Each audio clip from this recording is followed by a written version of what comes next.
no, India is a miracle, but miracles by definition are under threat all the time, and you're worried that the Indian miracle may not persist. We're coming towards the end of this interview. Let me ask you about GST. It was supposed to change the architecture and the landscape of the country. In particular, it was supposed to alter and change center-state relations. Clearly, that hasn't happened. So what went wrong? Was it wrongly conceived or was it poorly executed? All of the above. I think, again, I speak now as a professional. I'm not speaking as a politician. And I say this independent of whether it's the BJP or the Congress. I say from the minute it was ever, the conception began, it was not well done. From the earliest days of conception. In fact, again, I only echo former Chief Minister of Gujarat, Narendra Modi's comments, that it was a very, very badly thought of and very, very badly conceived system. Of course, the implementation has been, let's put it, in the notion itself, there were a lot of flaws. The ambition was too high for the tool. That's where I should start. From there, the design of it had serious limitations. From there, the implementation was even worse because it was rushed for overnight. And then the makeup, that hundreds of amendments that came in 6 or 8 months. More than any of it, I can't rewrite history. It is what it is. The greatest pain I have right now as a member of the GST Council and as a member of multiple subcommittees or group of ministers, the amount of attention, effort, application of mind, persistence, continuity is very low. We are not acting as if this system is in imminent need of fixing. Everybody has a day job. Every member of the GST Council is a minister doing something else. Every bureaucrat has some other day job as Revenue Secretary or Finance Secretary or Commercial Tax Secretary. We are not putting enough attention into improving what is bad in notion, bad in conception, bad in design, bad in implementation. It is even worse in actual, execution every day. That worries me because that's fixable. I can fix that today. I can't fix all the old stuff today. I can fix the speed or the focus or the diligence or the application of mind today. But you're saying something that is actually very worrying. We don't have the time. Possibly we don't have the inclination to fix the problem. The problem is fixable. But because we don't have the time and inclination to do it, we're stranded with this. It will continue. Yeah, I mean, let me ask a simple question, right? The GST design calls for a meeting every 3 months, every quarter of the council. The council has so far met 47 times in 5 years. Let's take away a few of those for COVID. Let's take away 3 or 4 meetings for COVID. What happened to the rest of the meetings? Right? Even the frequency of the council meeting itself. I mean, there are hundreds of unresolved issues. There are thousands of improvements that can be made.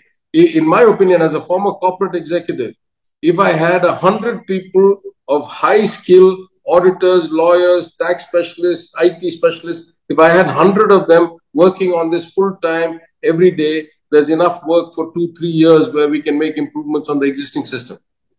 We don't have any of those people. Let me at this point come to another issue that is becoming a matter of concern to many people in the country. It's what several people call India's Pakistan obsession. As you see things from Chennai, is this a North Indian phenomenon, perhaps pertinent in particular to people in Punjab and Bengal because they border and they were split with Pakistan when independence happened? Or does the whole country share the same level of Pakistan concern? Look, it's hard for me to say because geographically, and historically, the southern part of the peninsula of India has been less subject to invasion and intrusion. I'm saying over 1,000-year perspective, a couple 1,000-year perspective. But we are one country. We are patriots. We respect. And as you pointed out, in the 62 war, Pereira Ranna was one of the greatest supporters. In the 71 war, we raised the greatest money out of Tamil Nadu. In the Kargil effort, we gave 25% of the entire funds collected by the Union government came out of Tamil Nadu. So we are not saying because we're far away, we don't perceive the same patriotism. We are as patriotic as anybody. What I have a problem with, and this is on both sides, both in Pakistan and in India, for decades, politicians who are not able to deliver on roti, kapda, or makan, who are not able to build water systems and roads, used each other's countries as the kind of rabble-rousing and kind of fear-mongering. Oh, Pakistan is out to get you. Oh, India is out to get you. Pakistani politicians using India as the kind of thin end of the wedge, and in vice versa. I am of the perception, maybe I'm wrong, I'm of the perception that those kinds of things have come down over the last few decades. That everybody understands that Pakistan is not interested in trying to invade India or get in a nuclear war. And everybody in Pakistan understands India is not interested in trying to invade Pakistan or reclaim something and get into a nuclear war. So I would hope that better education, better awareness, more globalization, more kind of international integration helps reduce this jingoistic or kind of xenophobic and the separation of time between the wounds of partition and today. I hope would reduce these kinds of othering and kind of fear mongering. That would be my hope. We're coming to the end of this interview. Let me put this to you, and I ask this question deliberately. As you view things from your perspective in Chennai, bearing in mind the trends that we've already discussed, the imposition of Hindi, the BJP's ambition to have one party that rules both at the state and the center level, and the looming fear that the redrawing of constituencies at the Lok Sabha could be very adverse for certain states like yours in Kerala. Bearing all of that in mind, look down the road 25 years and tell me, what are your fears, what are your anxieties as India faces the next 25 years? Look, I'm an eternal optimist. I've seen enough of the world. I've had the luxury of traveling widely, living and working in many places, in many industries, many careers. And I'm an optimist. At the end of the day, it is human nature that I am a believer in. I believe that all of us are inherently good people. All of us inherently want to live in a good society, want to raise our children well, want to be friendly with our neighbors, and want, the kind of camaraderie that comes out of human relationships. That's at the core of my being. I came to public service giving up a lucrative career based on that belief. That belief persists.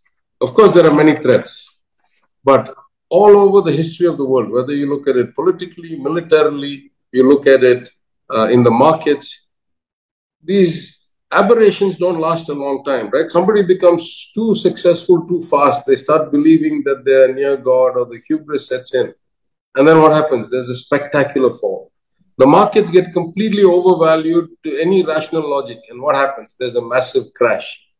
People like Hitler get elected to power and start thinking that they can rule all of Europe, and they start going on warmongering, and then it ends spectacularly badly. So what I'm saying is, inherently, I believe it is in the nature of people that we will strike balances and we will find a way to coexist happily going forward. I believe that because I believe in human nature. I believe that a citizen of UP and a citizen of Tamil Nadu and a citizen of Gujarat and Bengal all share the same human values. Can I interrupt? Maybe I'm right. Maybe I'm wrong. Let me please give me the chance. Maybe I'm right, maybe I'm wrong. But what is within my power to do is to foster this sentiment or this approach to life as far as I can. Work on policies and government actions and plans which has been entrusted to me by my chief minister and to which I was elected by the people as best I can.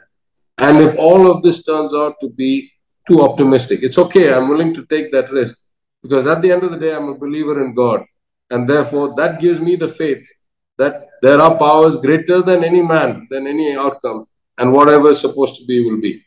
But very quickly, because time is against us, are you saying in that answer that India will muddle through, or are you saying India will overcome the challenges it faces? Which of the two? I'm saying that India will overcome the challenges. I think everything is cyclical. Nothing is secular.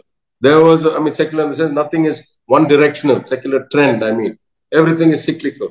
It'll go too far one side, the pendulum will swing back. It'll swing back too far the other side, it'll swing back. There was a time when Mrs. Gandhi controlled 2/3 of the majority in both houses and all of the states except one or two. and imposed emergency. And the question was that who else but the Congress? Because since independence, nobody else had run this country, nobody else had administered this country, had run the government except the Congress.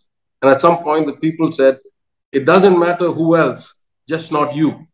And Mrs. Gandhi lost the election. You must remember that. So I'm saying at the end of the day, nothing is forever. Everything has a kind of natural cycle. And I have faith that India will survive and thrive eventually past all of this. That's why I'm an optimist. That's why I'm in public life. Mr. Tyagarajan, thank you very much for making time for me, and thank you very much for giving us what we badly needed, a Southern perspective on how you view the 75 years since independence. I'm going to repeat the words you use. India today is a miracle. There is no other example in history, but it also has profound problems. That miracle is under threat. Thank you very much for talking to me. Take care. Goodbye. Thank you. Thank you for having me.